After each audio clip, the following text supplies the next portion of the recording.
Good evening, everyone. Welcome to Christmas week. Welcome to our Monday of Christmas week. Merry Christmas to you, and I hope you have been having a wonderful holiday season. I am your host or hostess, your Monday Night Muse, Sound Engraver. And let's go ahead and take a look at the chat. We'll jump right in. This might be a fairly short stream. Probably, I would say we'd probably cap it off about 10:30 or so, unless I start going on rants, but we'll welcome the chat, and then we'll get into my top 10 songs. And of course, you guys may have your own top 10 songs or your favorite Christmas songs. And I will mention a couple things, a couple songs that I think are worth mentioning, the honorable mentions. And I only came up with 3 bad Christmas songs. And the reason for that was a lot of songs were judged based on someone's performance of that song, or the tackiness of the song, or some songs I hadn't even heard of. So I'm thinking, well, if I haven't heard these songs, then it should be given that they don't need to be counted on the list. So anyway, let's see how my audio is. If you guys would just be so inclined to tell me how audio is and how the video is looking. I could also check on my own YouTube channel. Sounds good on my end, so that's good. That's good. So hopefully you guys are having a good week. Let's see. Okay. I know Big Al was first, right? Wasn't Big Al first? And then we have a new face, Tsarska, I think, is that Polish? He is, or she is, second. I don't know the difference between Polish names. I'm sorry. I think it's Polish. And then my lovely professor says, great thumbnail, but not as beautiful as our hostess. Here, Al, take my dollar. And then Wolf10 says, oh, hey there, Sound Engraver. Does this mean I'm third? I think so. Well, not the third person. And it looks like chat is just going away. And Dr. Y with his gimmick, 4th, calling birds, 3 French hens. Yep. I'm sad to say that didn't make the top 10, but if that's part of your top 10, that is great. Back to the drawing board, saying hello to the chat. And then Big Al says, closer to my pizza. I could just hear him say that right now. Closer, it's getting closer to my pizza. Daniel Heron wishing me, or the chat, Merry Christmas. Merry Christmas to you, Daniel Heron. I hope you and the family are well. Dr. Y says Jingle Bells is not a Christmas song. Well, first of all, it's not on my top 10. And second, yes, I understand that it's a Thanksgiving song originally, that there were sleigh races. Wasn't it sleigh ride races around the time of Thanksgiving? And there was a song in honor of that. How I know that? I'm not kidding. I read a small little sign on my church because my pastor, New City Church, he loves trivia. And so every week there will be a random trivia point on this little sign in the bathroom on the counter. And so I just read those little trivia notes, and that's what he said. So that's where I got that information. Wolf10 says, this should be interesting. I hope so. And if you guys have any recommendations on bad songs, just let me know. But let me give my bad songs first. And then Jedi Master Zootopia. And I think I said Wolf10 when I put up Wolf10's comment. All right. Yep. Numero uno. Which, by the way, I was about to say that sounds like it could be a pizza joint. But then I realized I think that was more Spanish and not Italian. I actually wouldn't know how to say that in Italian. So anyone want to put that on the chat? That'd be great. All right. Yes, I was right. It is Polish. I would love to know how to pronounce your first name. And I hope I pronounced your surname okay. Jingle Bells is Thanksgiving music, I believe. Learn something new every day. All right. So I think we've got caught up on the chat. And we'll just get started with my list of songs. I'm a little on the congested side, kind of the sneezy side, so I might be sneezing and coughing as we go. Hopefully not. Hopefully my nose will behave. So anyway, so I will mention my top 10 and include the honorable mentions, and then I will include the 3 I think are fairly bad.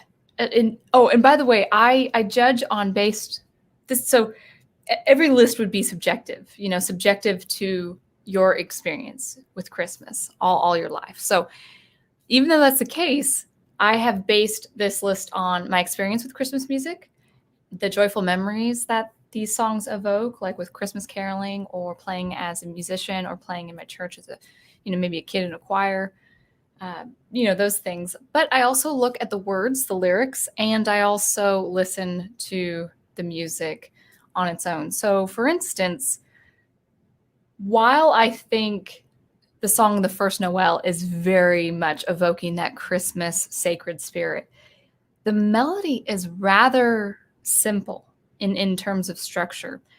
I love the melody. I love the song. I think it really kind of gets your attention homed in on the Christmas, the sacredness of Christmas, the magic of Christmas. And it's a beautiful number. But as far as structure is concerned, it's not the most interesting melody. For instance, I'm a violinist, so I can't really play more than one voice. I can do some double stops, I can do some chords, but I can't play more than one voice as a violinist. You can play more than one voice. You can play more than 2 voices, especially on the piano or on a xylophone or marimba. And so you can make something like First Noel sound pretty engaging, pretty interesting. You can make it even active if it needs. But on the violin, you can't really do more than keep it simple as a solo voice. And I think simplicity is good, but it's not, in terms of the actual music composition, it's I want to say simple in a kind sense, but it kind of just tapers off, and then it repeats and tapers off. So I'm also judging the song based on the quality of the composition, the music composition, and the structure. So let's go ahead and get started. The first of my top 10 Christmas songs is the sacred song, O Come, Emmanuel. I think in terms of melody, it's very haunting. The melody grabs you and pulls you into something very, very intimate, and it also gets you waiting for something. You're anticipating something. You understand the somberness of what's to come.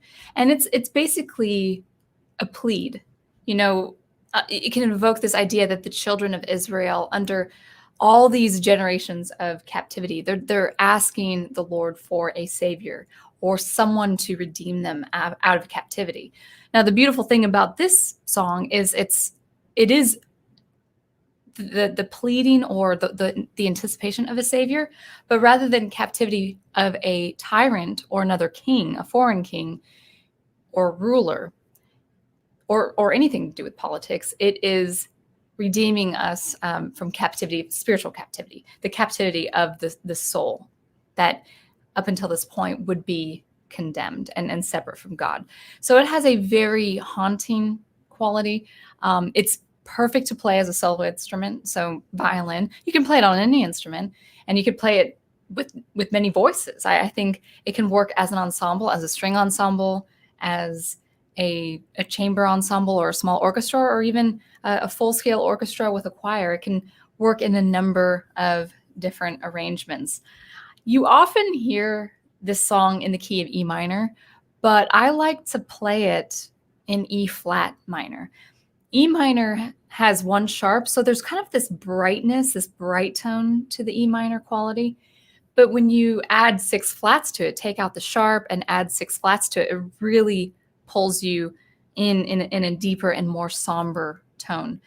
The lyrics, the song, the poetry that accompanies this music is very, very beautiful, and it is also very, very meaningful. So O Come, Emmanuel is the first song on my list. In fact, I have been working on this electronic arrangement, and I should finish it by tomorrow, maybe even by tonight. It's very simple. It's going to be a very simple electronic arrangement of the song, and I'm going to post it, I believe, on Christmas Eve if I get it finished.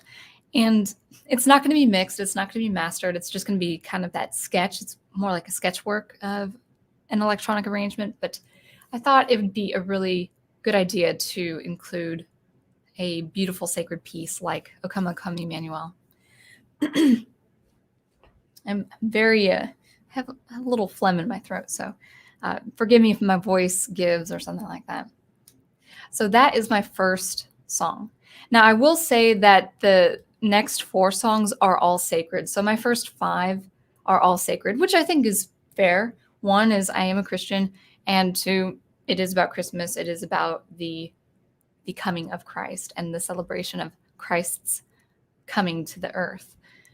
So, O Come, Emmanuel is the first one. The second one is O Holy Night. And like with the first one, it has a beautiful melody that you can play as a solo piece. It does work better with 2 or more voices, but the melody is still very engaging.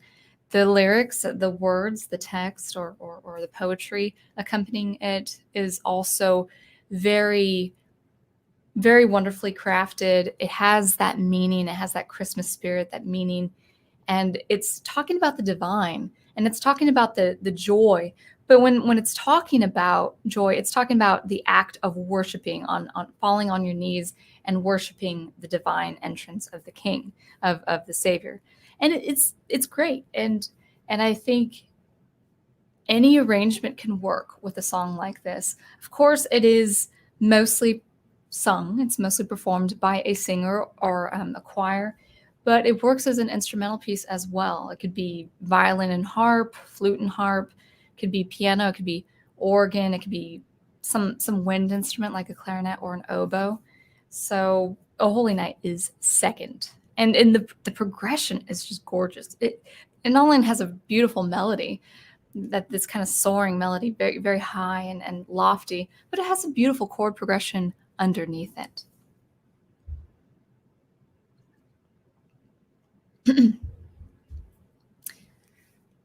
I believe it's the cayenne pepper. So, O Come, Emmanuel, the O Holy Night as my second one, that song. And now the third one is O Come All Ye Faithful. I really do get this sense of Christmas and Christmastime. It could be Advent leading to Christmas. It could be the Christmas occasion. It could be a Sunday before Christmas, anytime.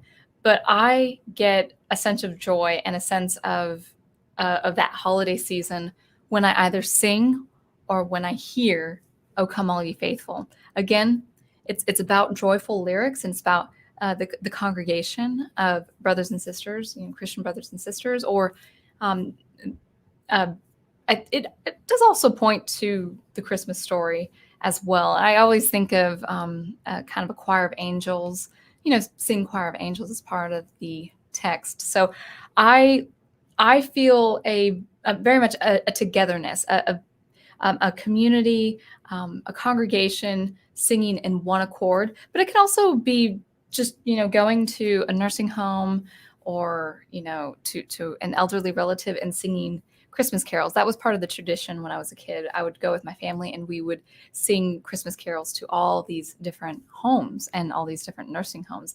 And O Come All Ye Faithful was one of those that just always made the claim every Christmas. So O Come All Ye Faithful, I think of trumpets. I think of just calling out to people and just raising the joy and raising the light. And right after that, number 4 is Joy to the World. Same kind of heralding people, hearkening people to the joy, to the good news that has been the birth of Christ. It's got that golden tone. Joy to the World is usually played, well, at least I usually play it in the key of D. I've heard it in the key of D. It's just a golden sound of a song. It's got a very active melody. It's been played in kind of that Baroque style. You've got this, contrapuntal motion underneath it. So it has an active melody. It's a very strong melody. And then you've got some good contrapuntal motion in the bass and in the middle voices as well. You can still play it as a solo instrument, but this really, Joy to the World is really a song for the ensemble or the choir, the chorus, I should say. And then following that is Hark the Herald Angels Sing. And again, you get that golden trumpet tone, whatever key it usually is sung in. You've got the Peanuts gang singing at the end. It's just quite nice. And it's just about the that ensemble or the coming of the world, or I'm sorry, I should say bringing of the world together for a joyous occasion. So those are the sacred songs, the first 5 top Christmas songs. And I put that in there because it's not just the sacredness of it. It's not just the sacred text. It's not just the focus that is Christ, but it just sounds like Christmas.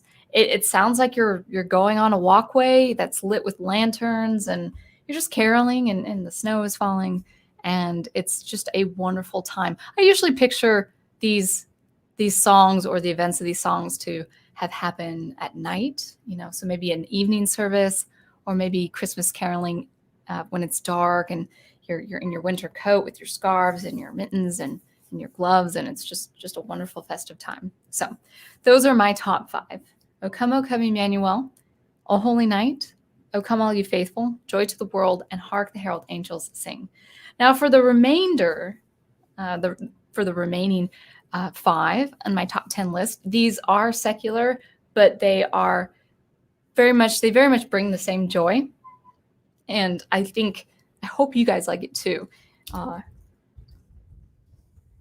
Oops, I just typed in one more song that's going to share with number 7. So number 6 of the top 10 songs is Christmastime is Here, including the instrumental by Vincent Giraldi. So of course, a lot of you guys know the Peanuts gang, and you hear the kids singing while they're ice skating, and this can work as a song, this can work as an instrumental, and then you've got the famous instrumental, a part of that album, a part of that soundtrack. I want to see I don't know if I can sing these little sextet figures. I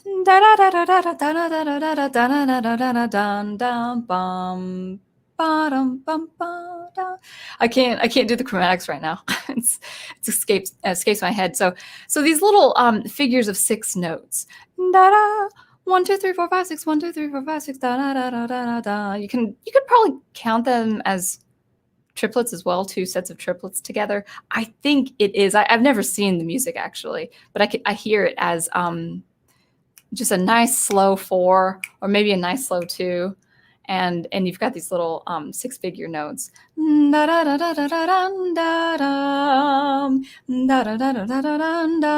it works as a piano, right? It can work in other instruments, but it's that nice jazz piano.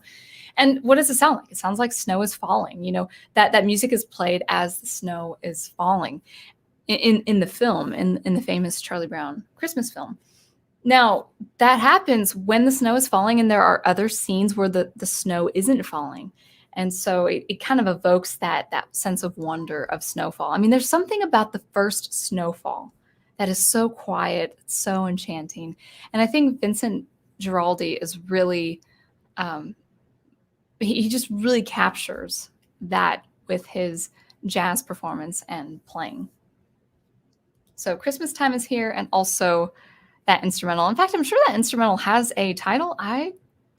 To be honest, I didn't think to look it up, but I'm sure it has a very famous title.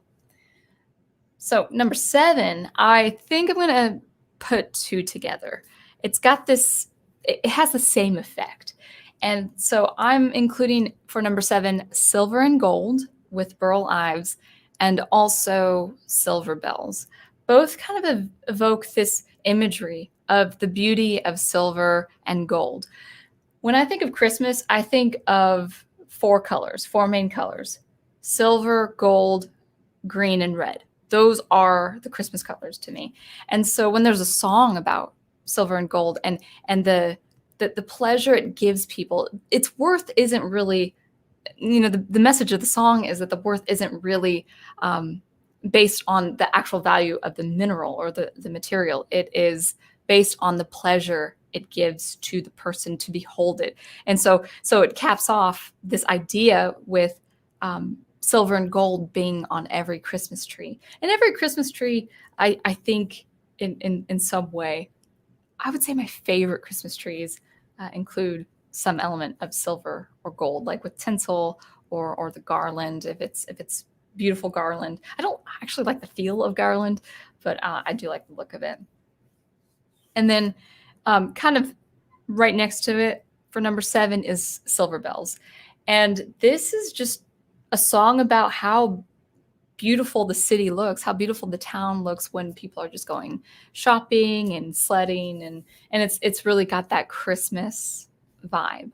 So you have this kind of active, happy-go-lucky melody. Anyone can sing it. I played on the violin, and it's just a very nice, it's Christmas time in the city, and you just talk about how beautiful the city looks. And sometimes I think we can go overboard with Christmas shopping and stuff like that, but I picture kind of almost like a Thomas Kincaid look, a painting of a city, of a town that's in the snow. People are just going to the different shops and buying different things for their loved ones. It's just a nice, homey feel.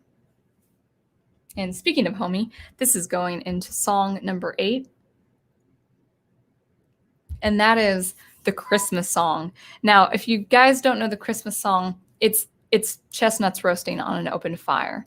I love this song. I love how slow it is. I love how warm it feels when you play it, when you sing it, when you hear it. And it's got a beautiful mode mixture, taking I think they use borrowed chords where you're using chords that's not in the original key. I don't think it changes keys. I think it's just new chords established, and it creates a sense of tension, but also a beautiful shift in tonal color when it does that. I'm trying to think of the relationship right now. Yeah, I think it's the low 7 in the chorus. That Santa's on his way. And so it's very different from the actual verse, harmonically speaking. So it's just warm. It's just wonderful. And I feel like my voice is a little shot right now, so I won't do too much singing. only to convey if you guys need it. So that is the Christmas song. I prefer to call it Chestnuts just so I understand what song I'm talking about. The next one is White Christmas. And I just realized some of these secular songs that I've picked are slow in tempo, but I like that. That's like, you think of a fireplace inside a home, and the snow's outside and all that, the beautiful trees and also the Christmas trees. And I've been dreaming of a white Christmas conveys that. And, I live in the South where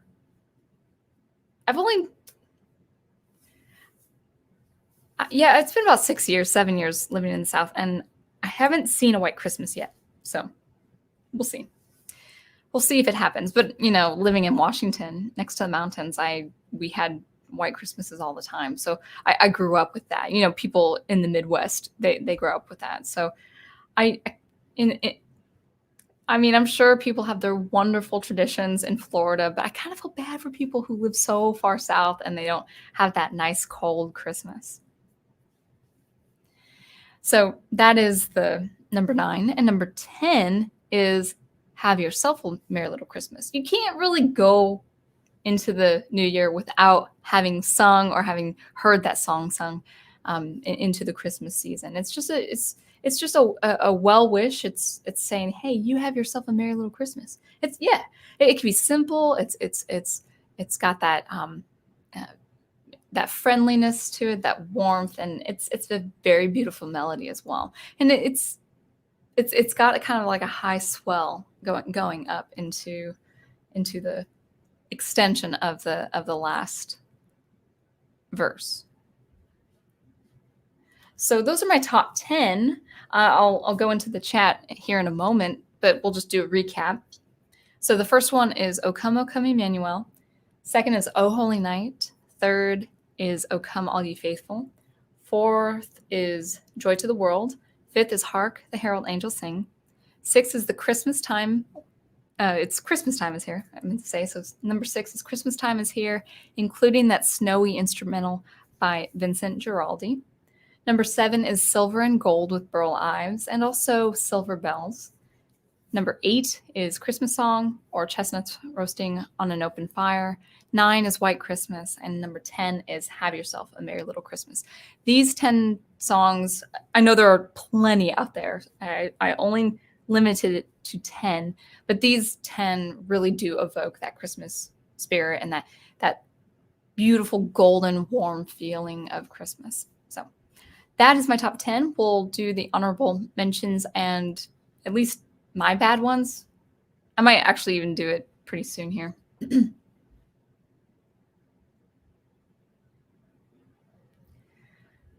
All right. Oh, thank you. Thank you. I will definitely try to look at that recommendation on your name. Dr. Y says, Christmas songs can really fall into 3 categories: religious, secular, and winter. What would be a good example of winter? That would be nice to know.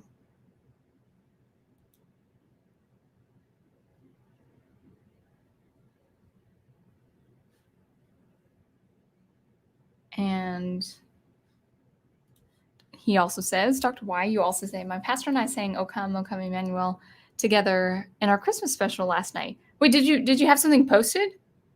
I don't know if you could post links here anymore, but go ahead and mention if that's part of your channel or if that's part of your church's channel. That'd be interesting to see. I would love to see something like that. Big Al says sacred songs are the most beautiful in my opinion. It has to be in a way, and I'm saying this objectively because sacred songs are composed and written for the sole purpose and function of getting the believer or the singer in tune with that intimacy, with that sacred intimacy of the Christmas story. So if it is melody or if it is music that is on the cheesy side, you'd have to, I would say it's easier to forget. It's easier to forget the impact of the story or the impact of, the Jewish history or the children of Israel. It's easier to forget all that when you don't have music that's composed as well. That to me is a very important function, a cultural importance of music. Music is there to help people remember.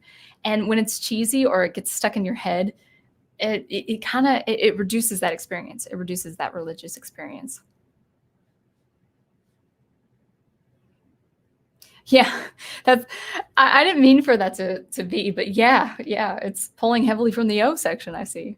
Yeah. No, actually, I thought of all these up from my head. I didn't even look. The ones that I tried to look at, for research were the ones were the bad Christmas songs. That they are, they're kind of hard to find, which is a good thing. I think it's a good thing.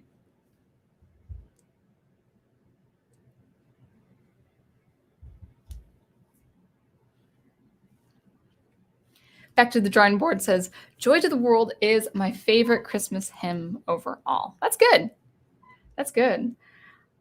I love playing it in an ensemble, and I love playing it as a high voice on the violin, but I love it. I love to hear it sung, and I love to hear it with a brass section. Excuse me. Sorry. I hope that wasn't too loud of a sneeze. I felt a big one coming.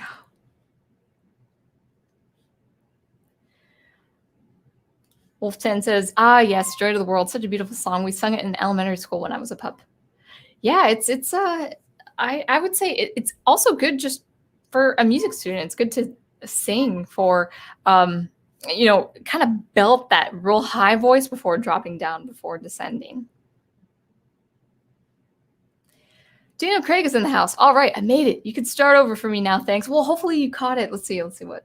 That was 9:46. Yeah, I did a recap, right, of the top 10, and I'm not done yet.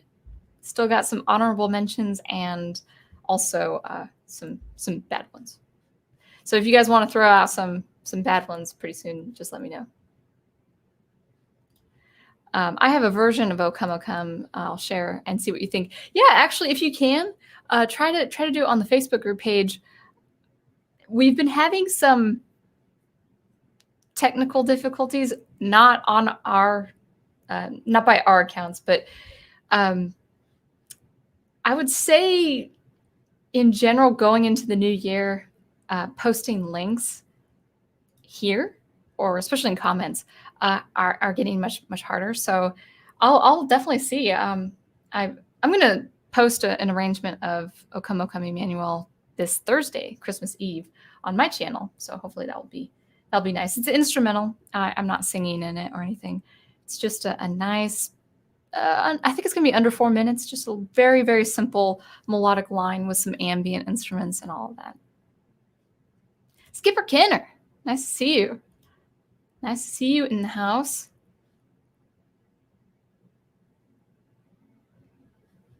The solo from Christmastime is here, is awesome. Okay, cool. Yeah, and actually this brings me to an idea. I need to do a small electronic music Christmas album next year.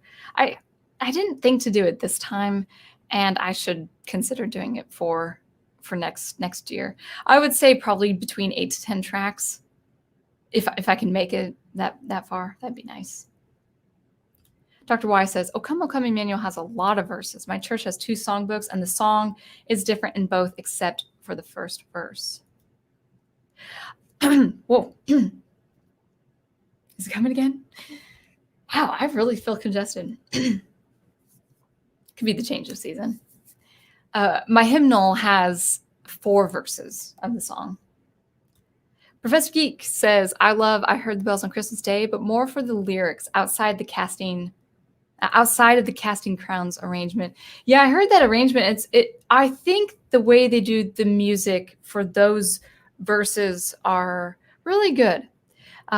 It's not my favorite instrumentation as far as instruments he uses or they use, but the way they have a musical narrative with the actual text is quite enlightening, and I think is pretty well done. And then I do hear it as who's the famous singer? Tell me, guys, who's the famous singer who we all know, who we all hear sing I Heard the Bells on Christmas Day? It's a song, I believe, that has just a stanza, meaning one melody over and over and over again. I don't think there's a chorus for that song. And so you have the joy of it, peace on earth and goodwill to men. And then you have the same melody that talks about the despair of the world. And so it could, if you're not, if you're not paying attention, it could not draw that meaning, that juxtaposition of peace on earth, wishing peace on earth and then seeing the despair, with the same melody and the same harmony. It might not work as well, but it's still a very good song. And Casting Crowns did a very interesting musical narrative that really does support the text. Yeah, Samuel Proctor is in the house. Silver and gold. I think Polar Express, when I hear silver bells, is that because of the actual bell? So if you believe, you hear the bell. I'm afraid I was one of those people. I'm probably un-American for saying this, but I'm afraid I was one of those people that really didn't get into that film. I get it. I see it. I think it was just with the dancing Tom Hanks CGI renditions. It didn't sit well with me. I like the idea, though, that he's different characters. I do think that's pretty cool. But, the protagonist, the boy, like I sort of understood his motive, but yeah, it was a good, it's a good Christmas story. But I never really cared for the movie myself, although the animation is pretty good for its time.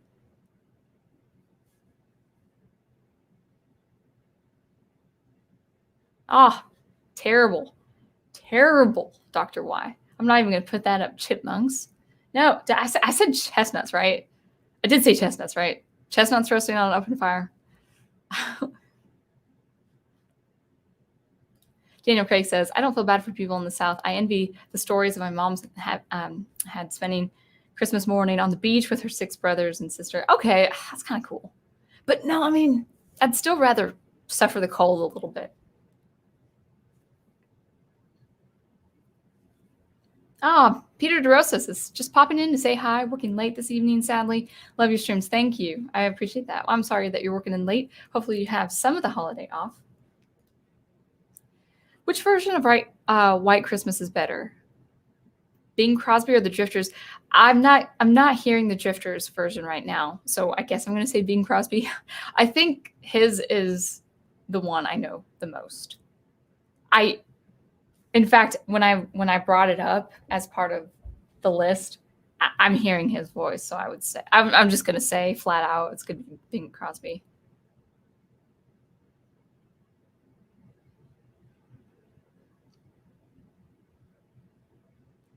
Looks like we got a lot going.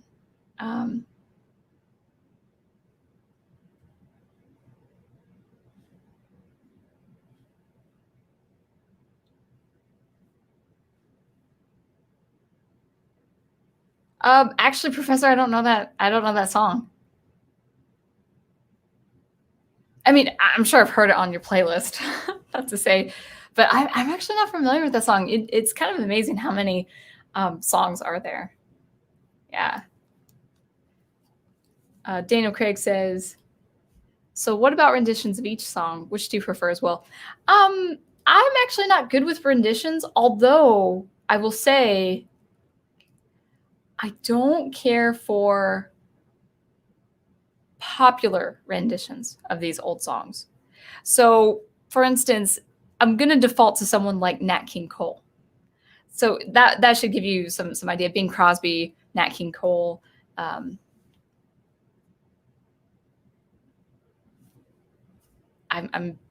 Or Natalie Cole even, if she's done any. Enya did "O Come, O Come, Emmanuel," and I like it, except when the chorus comes in, "Rejoice." It's got this stereo effect of these reverberated voices. Like these voices are on total tinny reverb. It's just the most atrocious effect. If that wasn't on that song, I would say that's one of my favorite renditions of "O Come, Emmanuel." But I can't get that canned reverb out of my head. It's just too much. I can't believe it's almost 10:30. That went by. I still need to do my honorable mentions. Why don't we do that first? I mean, this is really fast. So let's mention the honorable mentions. I just have 2. The first is, if you've never heard of this song, it's I believe it's Celtic. But you know what? I don't know the country of origin, but it's a very nice song. The Holly and the Ivy, and it's just a wonderful, joyous, kind of playful carol. I think it's Celtic. I think it's Irish, but I'm not sure. But it's just a very playful melody. A kids choir can sing it. It's just such a joyous little melody, but it's talking about the holly and the ivy in the resemblance or the representation of the crown of Christ and the royal nature of Christ, and also the red of the berry is as red as blood. So talking about the shedding of the blood. So it's got the Easter message really, but it's very much holly, talking about the holly berry, which is very much a winter berry. And so I really do like that. Oh, yes, actually. And on that, I'm just going to add this. I'll go back up to comments soon. But yes, We Three Kings of Orient are. So We Three Kings is also the shorter title. Good King Wenceslas is great. And I play that a lot. And actually, those were one of the first songs that my violin students learn. And then I saw Three Ships. I actually don't know the lyrics if I saw Three Ships. I know the melody. All right. And then so honorable mention is The Holly and the Ivy, and then an Irish Catholic Christmas carol that I had never heard before, but the lyrics are beautiful, the song, the melody, depending on the version, and that is the Wexford Carol. And I'm actually going to write it down, and then the rendition I do like is Alison Krauss and Yo-Yo Ma.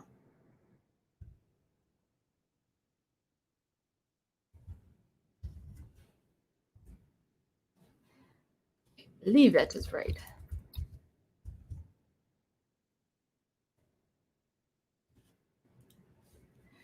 That's just a great performance, and it's a very, very beautiful text. So those are my honorable mentions. I really wanted to squeeze in The Holly and the Ivy, but just couldn't. I wanted to also judge, the songs based on popularity, based on what people know. And now for the worst Christmas songs. Very, very, very simple, just 3. And actually, we'll start with the first one. Last Christmas, with Wham, and then all the other renditions. I guess people like that song. I think the problem with that mainly is first of all, it's not really a song about Christmas. It's about a story that of a broken heart that took place around Christmas time. So it doesn't, it's setting up the protagonist to give love to another, to someone special. Sure, that's fine. So the lyrics are kind of simple, but worse still is the melody. The melody is a very jarring effect where, especially if a girl sings it or a female sings it, it really roughens up the female voice just based on the register, the belting, and then there's really no conclusion. It ends on a 5 chord, I believe, the dominant chord that should resolve to the 1 chord, the tonic chord. And the only way it resolves is if this jarring melody repeats a second time. But next year I'm going to give something special. I don't even remember the melody right now because I have dismissed it from my mind completely. I'm giving it to someone special. Is that how it goes? It'll be for someone special. Da da da da da da da.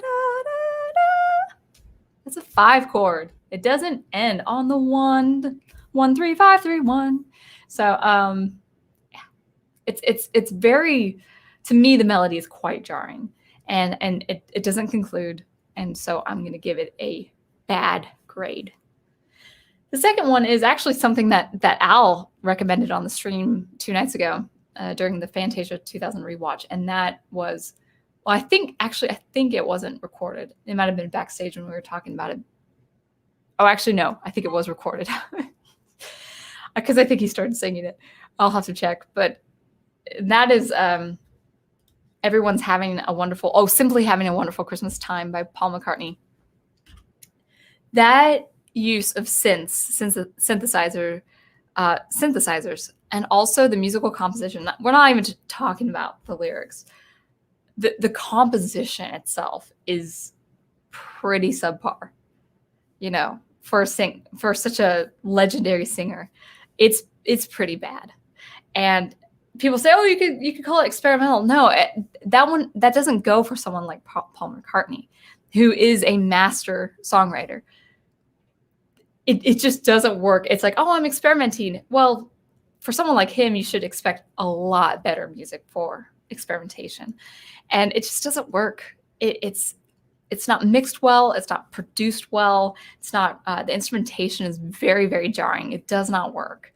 And the lyrics are not so great either. And it's kind of like with Last Christmas, it's just it's just kind of fluctuating as far as the melody.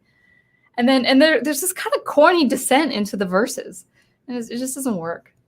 And the last song is really from just my own Christian experience. And I never liked this. And I can really see why Catholics wouldn't like this, but I'm Protestant, and I would say I don't like this either, is the song Mary, Did You Know?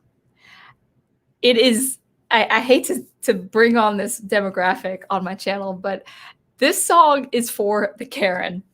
This song is for, you know who I'm talking about. It's just, it's a very sweet, syrupy, cheesy melody. And when you hear it of a church choir singing it, it tells me as a Christian that you're not thinking through what you're asking. Whatever you believe of Mary and her holiness and her grace, with the Annunciation, with her virgin birth, whatever you believe, on whatever side of the spectrum you are on that, there are songs out there like this one, Mary, Did You Know, that ask Mary, like, oh, did you expect this? Well, Protestant or Catholic, you know the story comes with an angel's visitation. And you know the story comes with, I am the handmaiden of the Lord. What he does is in his will, I will do. I will do according to his will. That's what Mary says. And sometimes Christian songs about Mary, like, did you know that your baby boy is going to heal the sons and daughters and all that? It's like, I think she had an idea. I think she had an idea that she was going to bear the Savior of the world. You know, it's just my guess. It's just my guess. And so when they try to really romanticize, kind of like in a Hallmark style fashion, like, oh, did you know this was going to be so? It's like that's almost reducing the intellect of the Christian. I don't care how much into theology you are, how little into theology you are. A syrupy, sweet song with very simple language for someone like Mary, it just doesn't work. And the melody is also kind of, it could be beautiful. The melody could be beautiful, but the words actually, I think, drag the melody down quite a bit. So those are my 3 bad Christmas songs. Last Christmas, Simply Having a Wonderful Christmas Time with Paul McCartney, and Mary, Did You Know? I actually don't even know who wrote Mary, Did You Know? But I am not a fan of that song. I never was. I never was. It's just, in a way, it kind of reduces the infant Savior, the infant Christ, as a normal baby. I don't know. It gives me that impression, like it's about all these, older Christians, not older Christians. I should say just Christians in general. Like, oh, this is so sweet, like any other baby child, any other child. It's like, no, this is the Christ.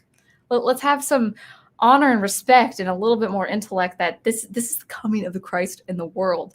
And the idea of reducing it to, oh, did you know your baby was going to heal sons and daughters? I think she did. I think she did. She comes from a culture and a history. Mary comes from a culture and history betrothed to Joseph, who was of the Davidic line. Okay, they come from a culture and a history of people who were very much well versed into prophetic language and prophecy of the Christ. So yes, the answer to that question, Mary, did you know, is I think she did know. I think she did know. Anyway, that's my diatribe.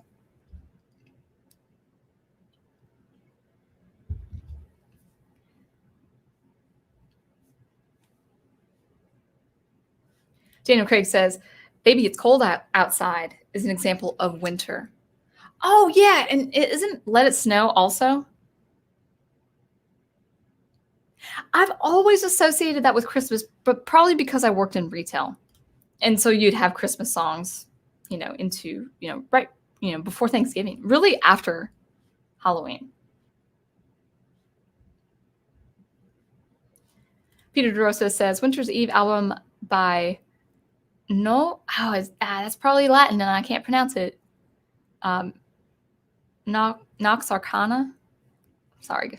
Neoclassical darkwave, very unique and creepy Christmas albums and a great band. I use a lot of their music when I play D&D this time of year. I don't mind darker tones. I don't like the idea of creepiness when it comes to Christmas. Christmas really, as best as it can, should be kept sacred. Even if it's a darker story, but with a Christmas meaning, a warm meaning. And no, I'm not talking about Krampus, guys. I'm not talking about that. It should, Christmas is the holiday that really should be revered as best as it possibly can, even in a secular world. Not to say it can't be dark. I mean, there are some very, very traumatic things that happen in the Gospels. A very wicked ruler is out to commit, to enforce and enact genocide of all male children under the age of 2 at the birth of Christ or the coming of Christ. That's very dark. That's very wicked. So I think you can have elements of darkness, but there's a point of hope. There's a point of light. Christmas, especially in the nighttime, should be an example of light.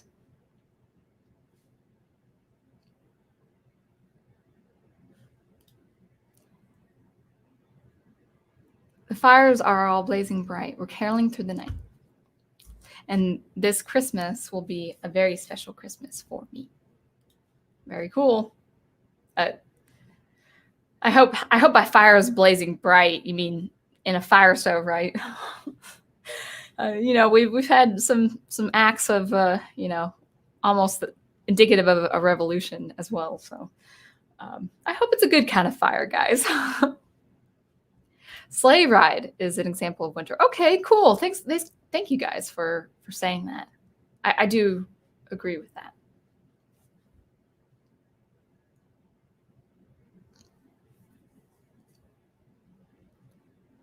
Oh, I'm sure. Yeah, I can share my church's Christmas special in the Professor Geek group if that's okay. Yeah, absolutely. Skipper Kenner says, feed the world is bad. I saw some, I was going to put it on my list, and then I thought these shouldn't even be Christmas. They shouldn't even be counted as Christmas songs because the language is so offensive. Now, I know we're in a hypersensitive culture where we have to be outraged by everything, but there were some songs I saw, I was like, this is not good. It was like condescending to a group of people who really should feel less fortunate because other people in other parts of the world are facing this kind of thing. And I understand if you have like I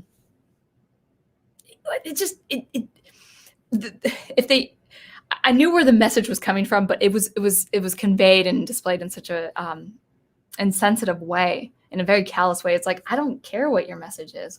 You're doing it in a very it looks very short-sighted of you.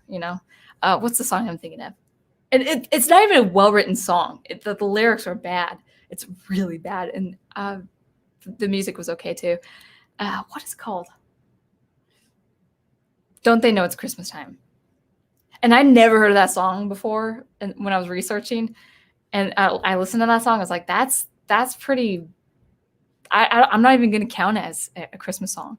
So at least, Mary, Did You Know? It's a bad Christmas song, but it was written for the function of Christmas.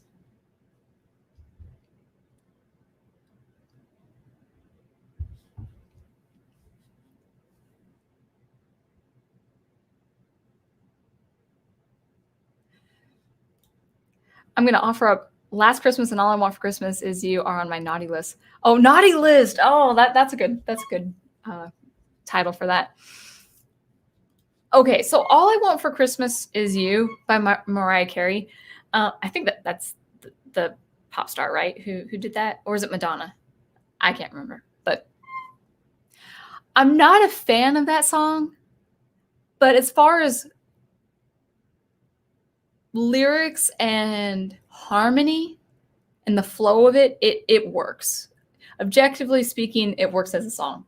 I don't care for it as a Christmas song, but it's fine.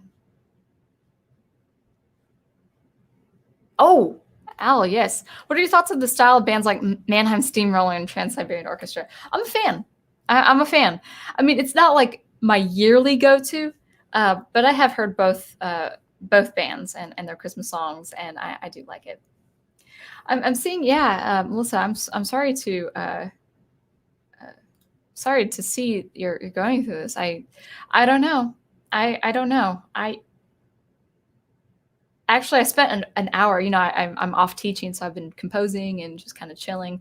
I spent about an hour looking at other video platforms, and I'm still keeping what I can for as long as I can. But I might actually start putting a lot of my stuff on other platforms, including this platform as well.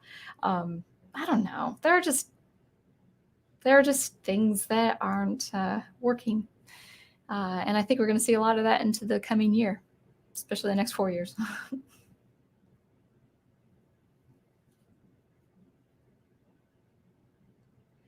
Yeah, I do like their Christmas stuff. I think it works. But it has been about 4 or 5 years since I have heard their music. So from a composer's perspective, I'll have to listen to it again. I remember enjoying a lot of it. I remember some sort of drum panning effect on one of the tracks that I didn't care for, but maybe I'll listen to it after the stream. But actually, I think the prof has something going on after the stream. So I might wrap it up closer to 11, depending. I'll just go through the chat and all of that. But Skipper Kendra says, Big Al says, please say they're good, please say they're good, please say they're good. Although it's all instrumental for the most part. Hey, I love instrumental. I'm mostly an instrumental person. I compose instrumental music. I'm a violinist, so I think it's good stuff.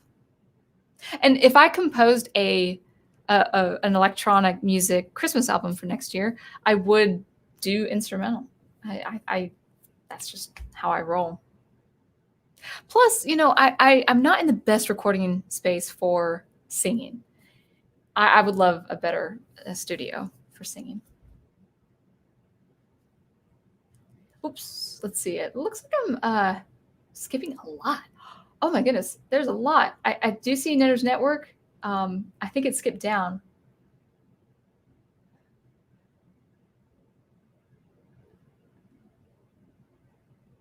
Oh my goodness. I gotta catch up with chat.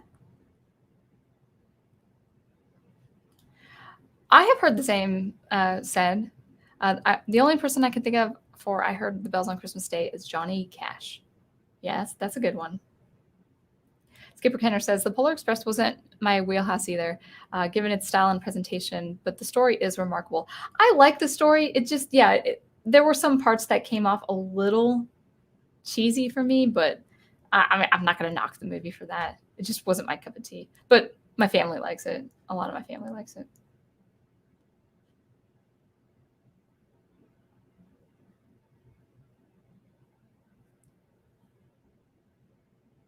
Yeah, Wolf 10. I think Crosby is my preferred version too. It's the only one I can think of right now.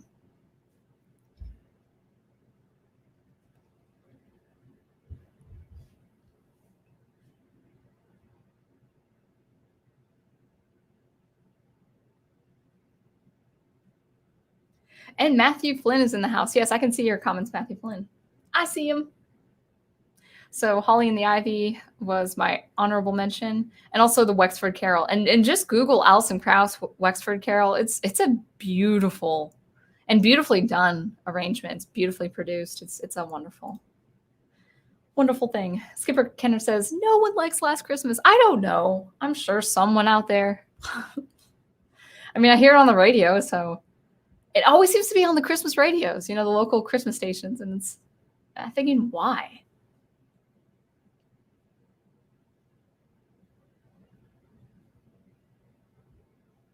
Samuel Proctor says my mom does not like Last Christmas either.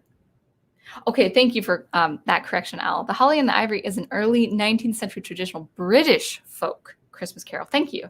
It didn't really sound like Irish to me, but I thought it was somewhere there, somewhere on that island.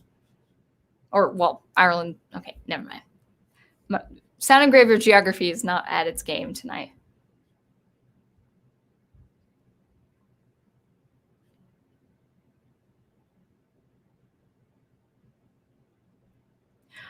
So a lot of people are talking about Santa Baby being a bad song. And I said this last week.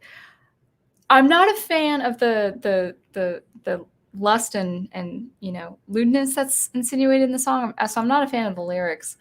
As far as a music composition, though, it's actually really good. Well, not really good. I don't say really good, but the melody is a very good melody, and the harmonic progression is very engaging, very, very interesting. The rhythm also is. So, like, if you were to take the lyrics out, if you were just to hear it as an instrumental, it probably would work. It does have kind of like that lilting kind of flirtatious effect, but that's actually what creates a good melody too. It's kind of like it's a piece of music you'd hear at a late night chill nightclub. It has that style. I'm not a fan of the words myself, but it does work as a song. But if it's the message, it doesn't really feel like Christmas to me. It doesn't have a Christmas feel. It's supposed to be like a gimmick. And songs that are made for as gimmicks, they tend to reduce the Christmas experience, at least for me. And when that happens, I don't see them as Christmas songs as much. And then Al says the most offensive thing on the internet: love. Simply having a wonderful Christmas time. I hope you get demonetized. Oh, probably shouldn't even say that. I guess it's okay to say that word until I actually have my channel monetized.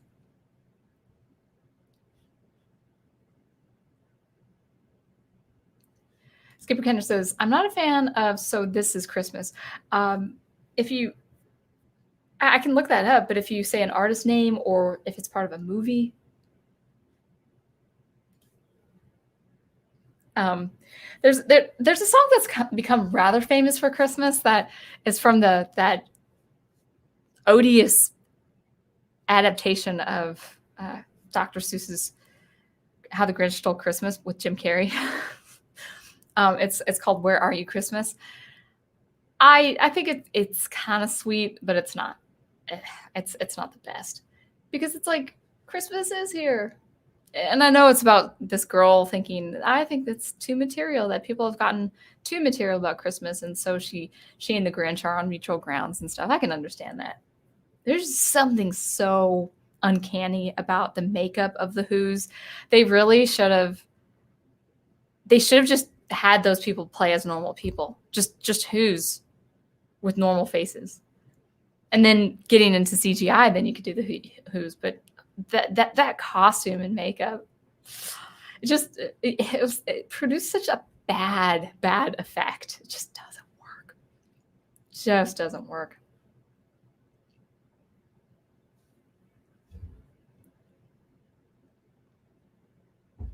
Daniel Craig says, hot take, I actually prefer the Harry Connick Jr. version. Connick? Junior version of the Christmas song. I'll have to check it out. Again, I'm really bad with artist names, guys. I know. I was like, but you're a musician. Well, that's true. I'm a musician before I'm a singer. Dr. Y says, thank you. Mary, did you know? It's so annoying, or is annoying. I mean, do you picture a choir of Karens when you hear that song? I do. Probably because I actually saw a choir of Karens sing that song one time. And I remember being like 16 or 17 years old, and I'm like, this is kind of silly. Like, even in my 16-year-old mind, I couldn't process life experiences as well. I just thought, this doesn't seem right. And I wasn't even that well versed in scripture at the time. It just didn't seem right.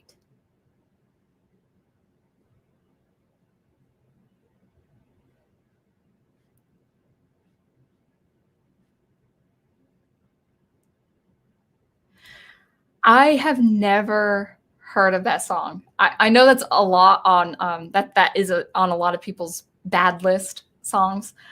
Never heard of it. I mean, I know the songs I'm Getting Nothing for Christmas, or Nuttin' for Christmas, or All I Want for Christmas Is My Two Front Teeth, which I think do those songs go back to back?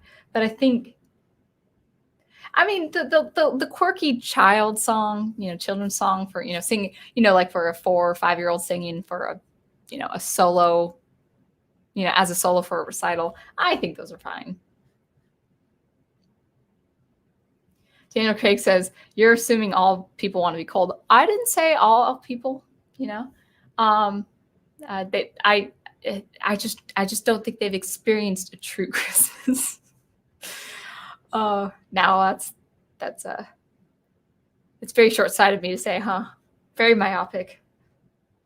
No, I don't care for being cold, but I just, when I lived in Milwaukee and I walked through the snow, I went to the University of Milwaukee in Wisconsin, and it was very close, very, very close to Lake Michigan. And the neighborhoods going up north following, here was school, and here's all the properties next to the lake, and then my apartment was like a 5-minute walk to the lake, and it was in a fairly affluent neighborhood. And there's just something about the beautiful homes in the 2 feet of snow, and it looks like those porcelain homes, with the lights inside. I mean, just that is Christmas to me. And I'm freezing, but that's Christmas to me. Mary, Did You Know is best countered by comedian Sam Kinnison's take on Mary, Joseph, and baby Jesus. Did I earn a little extra time in purgatory? I'd have to see if his material is sort of clean. I mean, if it's not clean, then I probably will steer clear of it. But if he's got some points on it, it's not that I would just disagree with his points on that. It's Netter. Hi, sweetie. Hi, Netter's Network. I hope you are doing well. Getting ready for the rewatches, guys, over on Netter's Network and also Troy Pichelli's stream. I feel like I'll be missing a lot. I feel like there's a lot going on. With streaming. Skipper Kenner says, what is your take on Peace on Earth, Little Drummer Boy duet by Bing Crosby and David Bowie? Yeah, I was listening to it today. I've heard of it before. I worked at Starbucks and I heard that song all the time. It works and it doesn't. It's a very weird mixture for me. It's not sensational. It's not sensational. And of course, these are sung by legends, but it doesn't stir in me anything. And that's not to say you can't mix 2 songs together, or you can't compose a new song on top of another song and have it work. It can work very, very well. It's not effective to me, but maybe it works very, very well for other people. So as far as my impression, it's not bad, but it's not as effective as I feel they might have wanted 2 songs intermingling together. Sung very well, but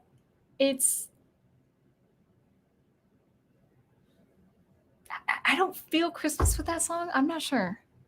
But I also heard it a lot when I was doing Christmas decorations for Starbucks. And even when I was in Starbucks, this was like, when did I leave Starbucks? Almost 11 years ago. 11 years ago. I'm so glad I don't work at Starbucks now. I will never go back. I'll probably be homeless before I work at Starbucks. And then I'll be given some coffee at Starbucks. But even back then, the art was so esoteric. Like the Starbucks tries so hard to be Christmas without being Christmas. It's really funny in their art and their artistic choices. It's like the most Christmas I've seen them, and I haven't actually been in a Starbucks for a while, to actually hang out, probably a good 1.5 years now. But the times I was there, like the most Christmas I saw was the actual paper cups.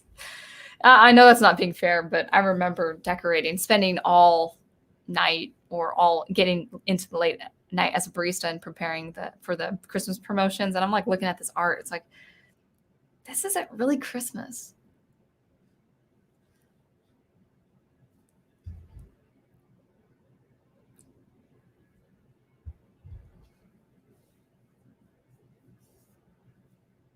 Actually, Netter's Network has mentioned some song, and I'm going to put that also in the honorable mention. Winter Wonderland has winter right in the title, and I see it as both winter, but really, really more for Christmas too.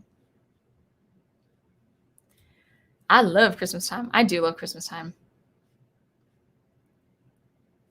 And then, Netter, I'm not in Virginia until midweek, so I am looking forward to that though.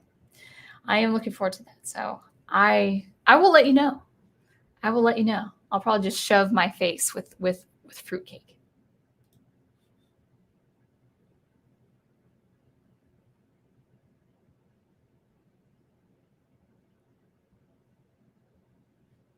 An aged boomer. Good evening. Carol of the Bells is a good soundtrack for a winter fight scene. I would say Carol of the Bells, unless it's like in the original Ukrainian language, I would say Carol of the Bells is just above mediocre.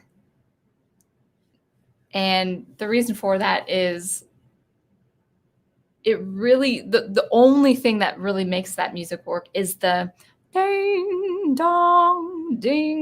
dong, like the actual bell sung. The ostinato is just, and it's so overplayed in Christmas commercials, but the ostinato is just, it's okay. It's fine. Da, da, da, da, da, da, da. And then all of that, it goes up one step, da, da, da, da, da, and then the bells kind of stack up, which is cool. It's good. It's got a good contrapuntal motion. And then da da da da da da da da da da da da da da da da. I can't sing that low right now. Da da da da da da da da da da. So it's like it's got this little chromatic motion, and then it repeats again. It's not bad. It's just not my favorite. I think I would like some old texts, accompanying it, or the music accompanying the text. It's okay, but I really think I don't like how a lot of commercials have just been milking that song. It's not a bad song, but it's very pretty in the original context. I would say the original context is pretty, whether it's vocals or a very simple ensemble, maybe with the text included. I just don't care for it. I don't care for the oversaturation of it. Maybe that's where so as far as the quality, it's maybe I'm being a little bit too much into how I feel about it rather than how objectively good it is. It's not bad. It's not bad music. It's not that, to me, it's not that interesting.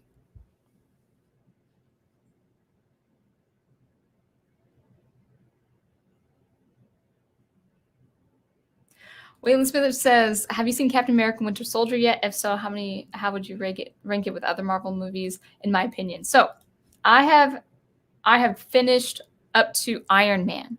And then the Prof and I are going to watch a few episodes of Agents of S.H.I.E.L.D. And then I forgot, Prof, what the chronology is, what we do after that. So I've seen all the 3 Iron Man. I've seen the first Avengers. I've seen Captain America, of course. Seen Thor. I skipped Hulk. I don't want to see it. I just didn't feel like seeing it. I've seen pictures of like serum injection and the spine growing, and just no, I don't have to see it. So we actually skipped that one.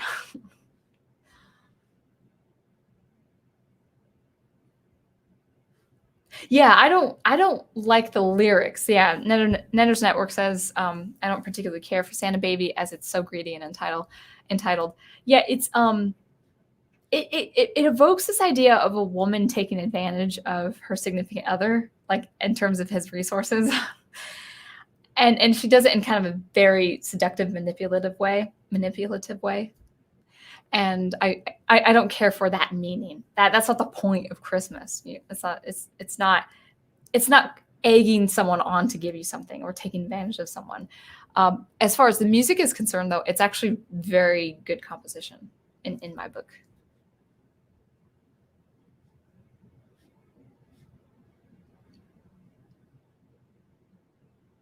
Okay, is Snowfall the Vincent Giraldi song, Aged Boomer? Because I was thinking of that instrumental, but I didn't know what the title was. So I used to hear it on the radio when I had to work on Christmas. So it's 11:15.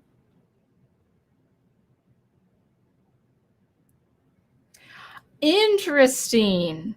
Ethan Van Sciver talked about the sarcastic and nihilistic nature of "Do They Know It's Christmas Time at All" a few days ago.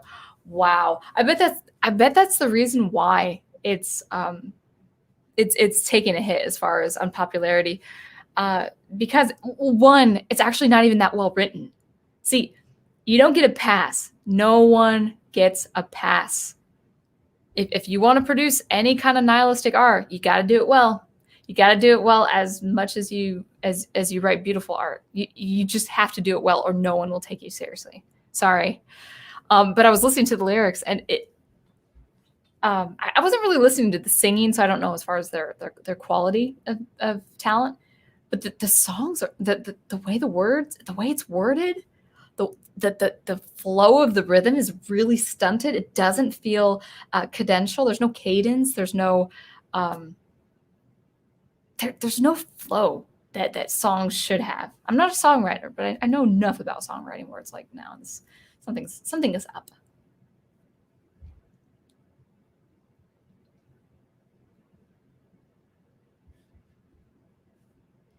My goodness, I think the chat jumped again. I'm sorry, guys. Oh, Professor says, take your time. I'm on no schedule. Yeah, well, I would like to listen to you too. You say I have a nice, sweet voice. Well, I like to hear your voice as well. Good. Nice to hear. I'll check that out. Wolf 10. Okay, so this is coming from an animator or artist himself. Didn't care for Polar Express. Zemeckis' animation style never grabbed me, with some exceptions. They just never solved the floatiness of the movements of the characters. I forgot when that film was released. Last Christmas is funny with the right subtitles. I can imagine. Jingle Bell Rock. I like that one. Yeah, it's got a nice ring to it.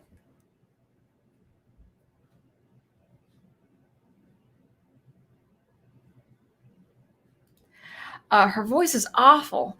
Whose voice are we talking about? Because Eartha Kitt, I'll have to hear hers again.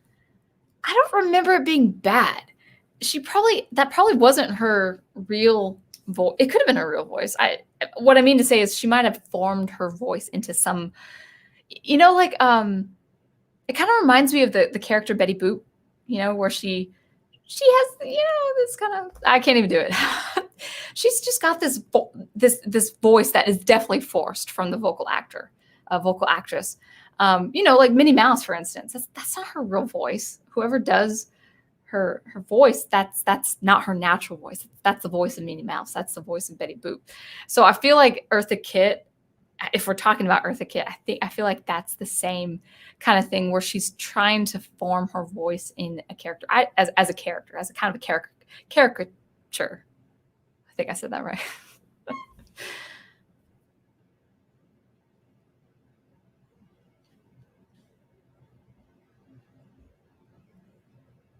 So yeah, I think it's a good piece of music. I'm not a fan of. Now, I'm not saying the lyrics aren't well done. The lyrics are well done. I'm just not a fan of the message. I don't like the message.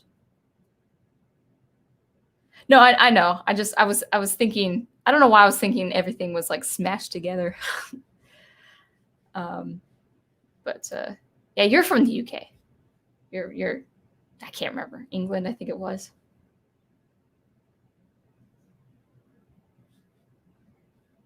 I like, if people ask me, so this Christmas is John Lennon. I am not a Beatles specialist. People rave about Beatles. I don't know really much anything about the Beatles, guys. Maybe that will be a show. Maybe that will be a channel or a video dedicated to the channel, because there are Beatles scholars out there, guys. There are many books written about the Beatles, and I don't know. I think what they had introduced for sure was this insane fandom hysteria. That's what I know the Beatles are known for.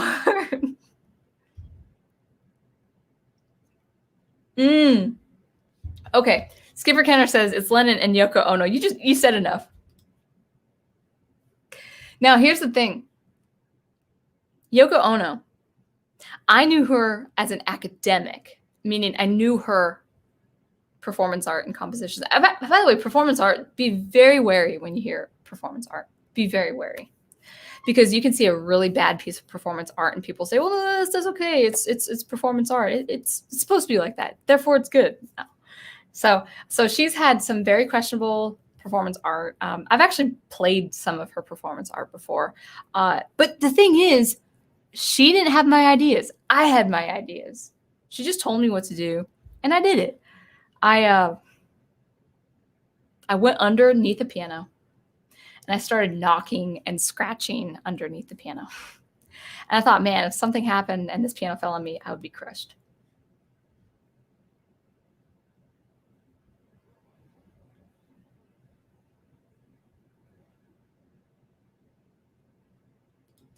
Consider who wrote Mary Did You Know, Mark Lowry, Christian comedian. Thank you for that. I actually do appreciate that fact. I think I've heard of that comedian. Maybe I'll check him out. I will talk about Christian music, guys, on this channel. I have thoughts, and they will be objective, but they will also be based on someone who believes very, very much that Christian music ought to be considered for reverence in a place of worship as well. And I have seen examples that are just downright blasphemous, and they're so popular. And then I will be talking from a composer's side in terms of words, music just doesn't, writing for worship really is very different than writing for a normal song. It's very, very, very different function.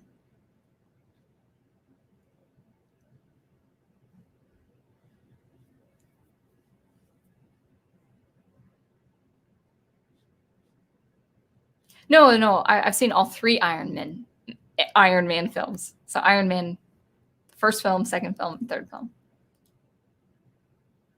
Chimney Song's epic. Is that Up on the Housetop? Is that the song?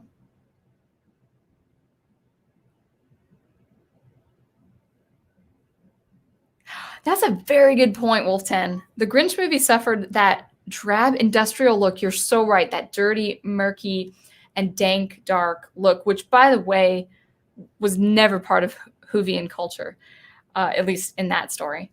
Ruins the makeup. By contrast, even the Christmas colors don't pop out. Yeah, that's the problem.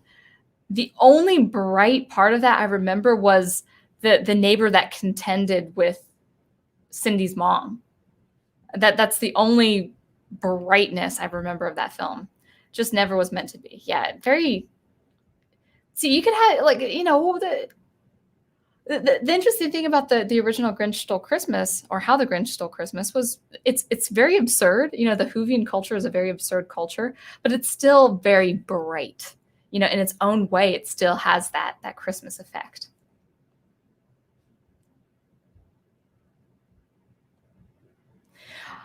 All right, guys. What I'm going to do is we're going to wrap it up soon. I'll get through these comments, but if you guys want to post what's going on this week for you, just let me know, as far as channels and dates and times. If you guys haven't been aware this last few days on different channels, links have been disappearing. So I can't really post links without it disappearing. I probably can do something. Well, okay. Speaking of honorable mention, let me go ahead and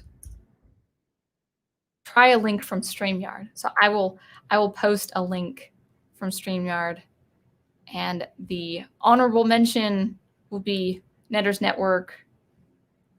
Oh, I thought no, it's up. I know it's up. I've seen it. I have seen it. Oh, there it is. Okay. Sometimes it's not uploaded on your actual channel. So let's see if this works, guys. Let me know if you guys see that. That is the Charlie Brown Christmas coming up on Netter's Network channel.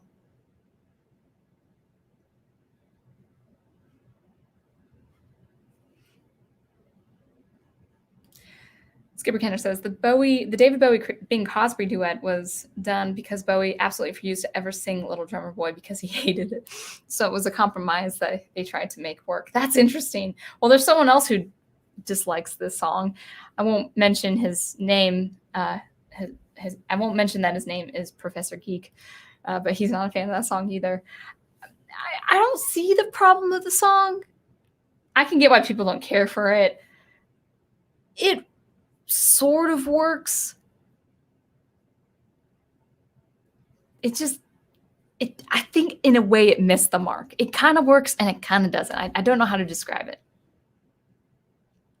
Oh, Eartha Kitt sings it in Catwoman. That's cool.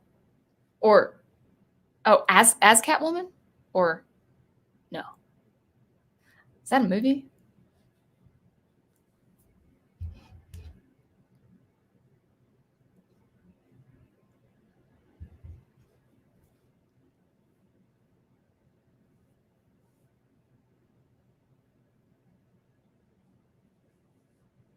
Yeah, I saw the pictures, Wolfton. Yeah, I knew it was the villain. I knew it wasn't Hulk himself.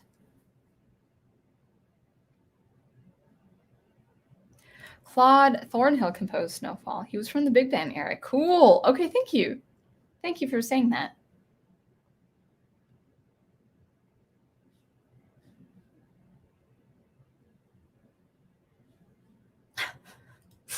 I'm not an expert on Beatles either. I know there are hundreds of them outside in the summer. All right. Oh, jumping. All right, so if you guys can see that, can you guys see that?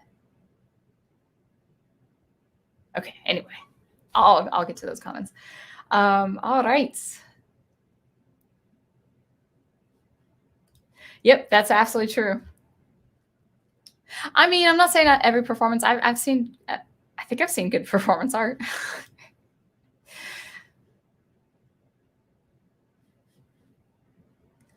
Wolf 10 and Melissa talking about politics on my channel. How dare you guys?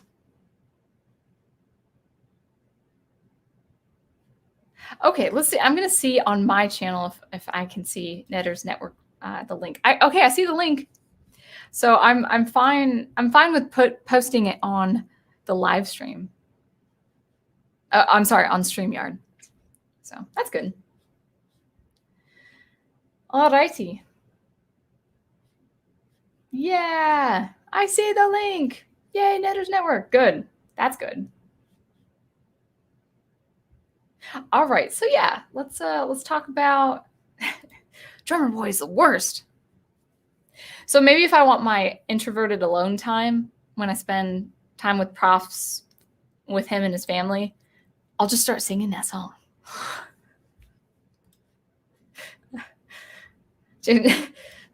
I love the Little Drummer Boy. I can't remember the movie that much, but that will be on Troy's channel on Thursday, 9 p.m. Central. All right.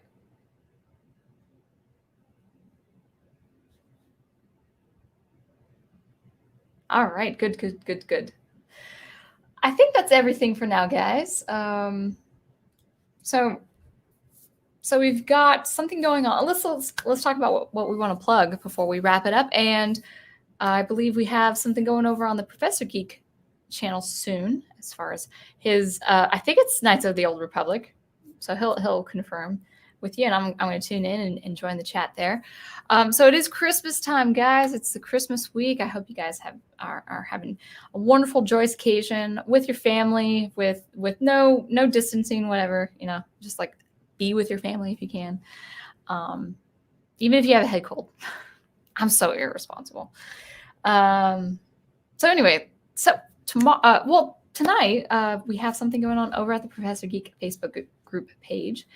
And Wolfton, if you got skipped, I think comments are just jumping around like crazy for me, so it's very hard to maintain the comments. And then so tonight into the late into the small hours of the night, we have our prof doing, I believe, Knights of the Old Republic. And tomorrow on the Catholic Bible Geek channel will be him and Big Al talking about, I believe their favorite renditions of the Christmas story. And I think you guys are talking about the nativity scene also. That would be great if you are. I was going to talk about the nativity, but I think I just wanted to keep talking about the Christmas songs and the music. But I've got some views on the nativity, and I see trends, guys. I just see trends that churches are doing, and I just want to make my comment. So maybe I'll share my comments on the chat tomorrow night on the Catholic Bible Geek channel. So whatever's happening over there, that will be happening 9 p.m. Central Time. Wolfton, are you doing Wolf Commander Rambles? Go ahead and post that. It looks like Tuesday Romance and Fiction and Thursday Christmas Eve Fun Stream. So both 2:30 Eastern Time. Opening for guest speakers on Thursday as well. That'll be cool. I will be incredibly busy. I'll be with family, so that'll be a joyous occasion. So that's good. So Wolf Tent with your WCR Tuesdays and Thursdays, 2:30 p.m. Eastern Time. Then we've got soundtracks with Birdman, with Aged Boomer, and of course Daniel Herron. Home Alone rewatch. That will be great. Tomorrow at 8:30 p.m. Eastern Time. Awesome. So I believe we also have Little Drummer Boy at 9 p.m. Central. I think I said that. I think Bandman is going to have something. He might have a Second Cup Cafe going on. Not quite sure. I believe actually Tuesday. I believe tomorrow. Tuesdays and Thursdays. I don't know if he's doing anything for Christmas Eve, though. So be on the lookout for his Second Cup Cafe. I think he is doing one if the schedule, if his Christmas family schedule is permitting. Fun fact, when I first saw his name, Chris Mo, I thought that was a joke because I thought it was like, is he trying to sound like his name is Christmas? So, yeah, his name sounds like Christmas, which is probably unfortunate to him because he loves Halloween so much, since that's his favorite holiday. But no, it's Chris Mo. It's not Christmas. It just I know how to pronounce the French name. It just looks like, X is X for us. So it's like, oh, is his name Christmas? I worked at a bank, and one of the patrons there, this was years ago, but his name was Christmas. I think his first name was Joe too. And I was like, and I asked him, I said, is it okay if I call you Mr. Christmas? Just out of respect. And I think he was fine. I think I didn't want to call him Joe. He was much older than me. But his name was Christmas. His last name was Christmas. So, all right. And then also Big Al is doing Monty Python on his show. Is that also sacrilegious? The Holy Grail? I have never seen that movie. I saw one Monty Python film, and it's like, whoa. So, but I'm sure you shall enjoy yourself and all that. I don't think anything's happening Friday, guys. So Friday might be open, but Friday's also Christmas. So just let us know if something's happening there. Yeah, that's right. He's Santa Claus confirmed. Oh, just got home from work. Hey, Green Lion Girl, 2 more days of madness left. Oh my goodness. Because you probably work in retail, which is probably a big headache during this time of year as well. So I really kind of do feel like I'm missing a lot, but I think that's because it's Christmas week, and I think people's schedules are different. People are adding new things. So I'll just give you guys just a little bit more time to, post last minute things. And then we will get into, we'll transfer over to the Prof's channel, I believe.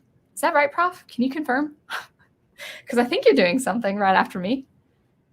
So that'd be nice to know. Oh, yes. Night of the Old Republic playthrough part 1. So anyway, that... Okay, thank you for saying that, Samuel. I want to say Holy Grail is blasphemous. Life on Brian, on the other hand, or Life of Brian, on the other hand. Okay, good. I mean, I get wary, guys, about that kind of stuff. You know me. So anyway, oh, cool. Prof posted a link, and the question is, does it work? And it worked. It booted me out of my nice. That's a nice thumbnail. It booted me out of my own stream. That's cool. That's okay. I could just be in StreamYard. The owl way. The owl way. Anyway, guys, I won't I don't think I'll don't reveal anything, Wolf10, please. Please. No spoilers, okay? I know nothing about the Knights of the Old Republic. So I might even have to remove this comment, man. Retract it. Retract it now. So yeah, so if I'm missing anything, of course, we have the Facebook group page for your scheduling purposes. And I think I will adjourn here. So thank you, guys. I hope you have a wonderful... Oh, Hitman stream on Wednesday. Okay, so Green Lion Girl has her streaming as well. 8 p.m. Eastern instead of the usual 9 p.m. Good to know. Okay, so Green Lion Girl has something going on as well. So yeah, a fairly normal streaming schedule. So, okay. Thank you. Thank you for the correction. No, Life of Brian was tragic. So anyway, without further ado, I do want to wish you guys a Merry Christmas. I think it needs to be a time of celebration and joy and light and cheer and anything. I would never have you have cheer inoculate you guys, but I want you to just spend time with those you love, spend time with doing the things you love to do, really rest as much as you can this ending of the year. I think this year, the end of the year especially, calls for a time of cheer, a time of grace, a time of fellowship, Feliz Navidad, of course, and just want to wish you a wonderful, wonderful Christmas, wonderful Christmas Eve, Merry Christmas on Friday. And I will see you before the new year, all things considered, unless I get really sick and don't post anything. But I will see you before the new year. So I will wish you a new year when it comes to that. But have yourself a very Merry Christmas, and I will see you next time.